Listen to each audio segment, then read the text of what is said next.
నమస్కారం మిత్రులారా, సోదర సోదరీమణులారా. ఈ సృష్టికి మూలం, ఈ సమస్త విశ్వానికి ఆధారం ఆ విష్ణుమూర్తి కథ చెప్పడానికి నేను ఇక్కడ నిలబడ్డాను. ప్రతి కథలోనూ ఒక పాత్ర ఉంటుంది, ఒక ప్రయాణం ఉంటుంది.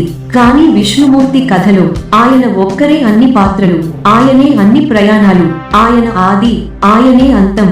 భీష్ముడు మహాభారత యుద్ధభూమిలో బాణాల మీద పడుకుని తన కళ్ల ముందు నిలిచిన కృష్ణ పరమాత్మను చూసి పలికిన మాటలు మనకు తెలుసు.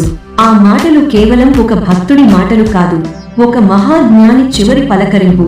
ఆ గొప్ప మహానుభావుడు పలికిన శ్లోకం ఇది. భీష్ముడు చెప్పిన ఈ శ్లోకాన్ని తెలుగులో విందాం. మత్స్యః కూర్మో వరాశ్చ నరసింహశ్చ వామనః రామో రామశ్చ రామశ్చ బుద్ధః కల్కిరేవచ. దీని అర్థం, విష్ణుమూర్తి యొక్క దశావతారాలను ఇది వివరిస్తుంది. ఆయన చేప రూపంలో మత్స్యావతారం ఎత్తి బ్రహ్మదేవుడిని రక్షించాడు. కూర్మావతారం ఎత్తి అమృతాన్ని మదించడానికి సాయం చేశాడు. వరాహావతారంలో భూమిని రక్షించాడు.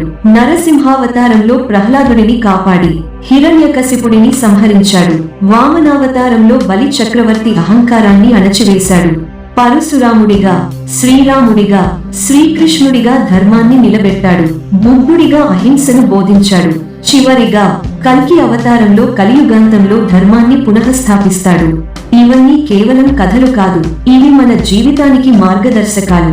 ఆయన ప్రతి అవతారంలోనూ మనకు ఒక సందేశం ఇచ్చాడు. చెడుపై మంచి ఎలా గెలుస్తుందో, అహంకారాన్ని ఎలా అణచివేయవచ్చో, ధర్మం ఎలా నిలబడాలో ఆయన మనకు నేర్పారు. ఆ శక్తిని, ఆ జ్ఞానాన్ని మనం మన జీవితంలోకి ఆహ్వానిద్దాం. ఆ విష్ణుమూర్తిని స్మరిస్తూ మన ప్రయాణంలో వెలుగును నింపుకుందాం. ధన్యవాదాలు.